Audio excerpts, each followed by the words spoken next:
When Abraham Lincoln was assassinated in April of 1865, 3 former presidents were still alive, along with 11 future presidents. 13th President Millard Fillmore was the earliest president still living. As word of Lincoln's death spread across the nation, citizens hung black drapes on their houses, an expression of mourning. The former president's house had no such decorations. An angry mob targeted Fillmore's house, splashing it with black ink. Fillmore often disagreed with Abraham Lincoln. They never battled directly in the political realm, as Fillmore had returned to private life in his post-presidency, but he did voice certain objections. Nevertheless, he supported the Union cause. He even commanded a militia where he lived in Buffalo, New York. Towards the war's end, he advocated for generosity towards the South, which put him at odds with the administration. The lack of mourning drapes, however, was not intentional. Fillmore was simply out of town when Lincoln was killed. An acquaintance who passed Fillmore in the streets noted he wore a badge of mourning and described the assassination as, quote, a great national calamity. He and his militia would escort Lincoln's funeral train when it passed through Buffalo. Fillmore and Lincoln weren't particularly close, but seemed to have a friendly relationship. When Lincoln passed through Buffalo following his inauguration, Fillmore hosted him at his mansion and took him to church. During Lincoln's presidency, Fillmore wrote at least one letter to Lincoln asking for a favor for his nephew. Franklin Pierce was a Democrat and an outspoken critic of Lincoln and the war. Quote, I never justify, sustain, or in any way or to any extent uphold this cruel, heartless, aimless, unnecessary war, a war that, in his mind, was all Lincoln's fault. His positions cost him friendships and his reputation. His home in Concord, New Hampshire, like Fillmore's, wasn't draped in mourning. However, Pierce was fully aware of this. An angry mob descended on the former president's home. Pierce stepped outside and confronted them directly. Quote, I wish I could address you words of solace, but that can hardly be done. The magnitude of the calamity in all aspects is overwhelming.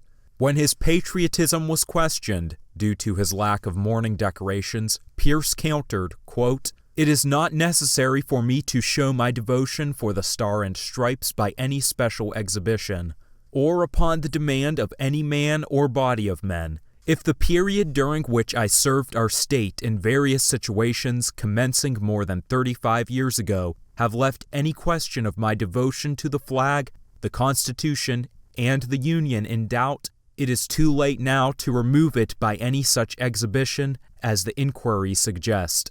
The service Pierce referred to was in the Mexican-American War. He had served alongside Ulysses S. Grant. Despite their political differences, Grant affirmed Pierce's courage and devotion to his country. While generally in opposition to Lincoln, James Buchanan expressed grief in a letter to his former Postmaster General, Horatio King. Quote, I feel the assassination of President Lincoln to be a terrible misfortune to our country. Buchanan reflected on his 2 meetings with Lincoln, once when Lincoln arrived in Washington, and then again on Lincoln's inauguration. His impression was that Lincoln was kind, benevolent, and with frank manners. He also claimed that he held him in high personal regard and never changed that opinion. By this point, Buchanan had retreated to a quiet life in his home state of Pennsylvania. Many Americans blamed him for the Civil War and even considered him a traitor. Therefore, he spent his final years reclusively. While he didn't act against the South when he was president, he supported the Union cause and seemed to harbor no ill feelings towards his successor. It's suspected that Andrew Johnson didn't have a particularly close relationship with Lincoln. Another man, Hannibal Hamlin, had been Lincoln's vice president during his first term. Johnson was only Lincoln's vice president for a month and was chosen for purely political reasons. Nevertheless, he reacted with rage after learning of the shooting. He was awoke in the middle of the night and immediately headed to Lincoln's bedside. Afterwards, a military guard witnessed Johnson pacing back and forth, stating, quote, "They shall suffer for this. They shall suffer for this." Upon seeing Johnson again, Grant noted his anger. Quote, "He seemed to be anxious to get at the leaders to punish them," Grant wrote. He would say that the leaders of the rebellion must be punished and that treason be made odious. Booth shot Lincoln shortly after 10 p.m. Earlier that day, Johnson and Lincoln had met for the final time to discuss Reconstruction. Ulysses S. Grant had a closer relationship with Lincoln than any of the other presidents. Though they came from different backgrounds, with Grant not having much interest in politics, the two developed a mutual respect over the war.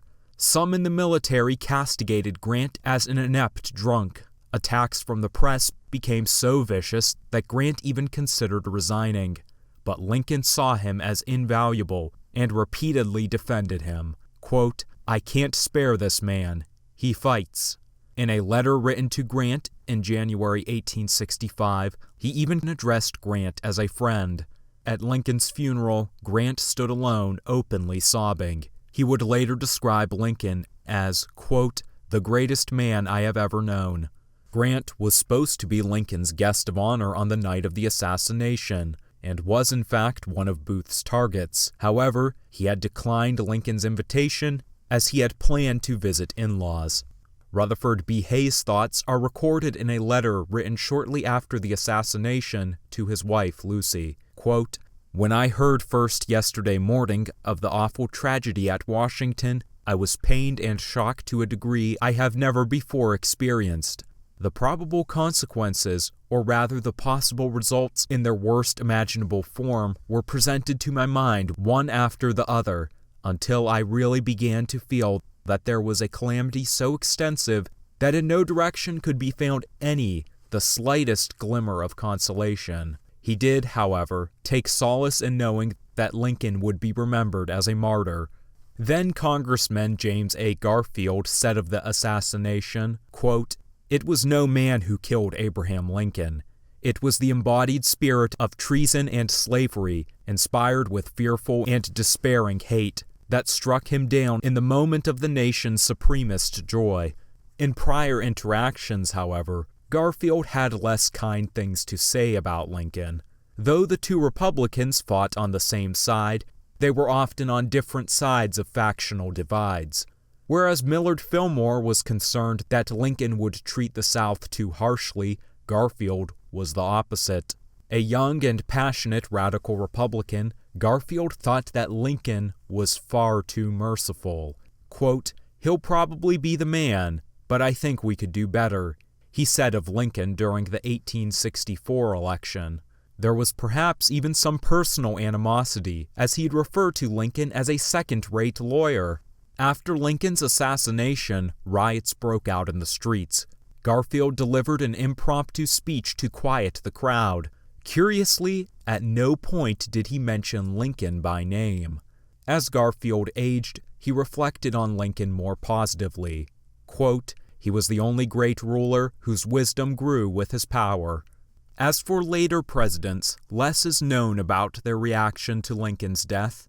It doesn't seem as though the reaction from Chester A. Arthur or Grover Cleveland was ever recorded. However, it is known that a 27-year-old Grover Cleveland attended Lincoln's funeral. Benjamin Harrison was a fellow Republican who campaigned for Lincoln. Prior to the war, he had made 80 speeches endorsing Lincoln while he worked as a lawyer. He had written to Lincoln at least once asking for an appointment of his personal friend and former Congressman William Comeback to paymaster in the Army. Harrison served as a colonel in the Union Army during the Civil War. He was reuniting with his old regiment when he got the news of the assassination. William McKinley also served in the Union Army. However, at the age of 22 and the rank of major, he was hardly a figure on the national stage. Thus, his reaction wasn't recorded. Theodore Roosevelt was only 6 years old when Lincoln was killed. This photo of Lincoln's funeral procession features Theodore along with his brother Elliot as they watched from a second-story window. William Howard Taft and Woodrow Wilson were only 7 and 6 years old, respectively. To support regular uploads from this channel, consider subscribing and donating to Resyndicated on Patreon. Donations from $2 to $15 a month help towards more frequent uploads. Patreon link in the description below.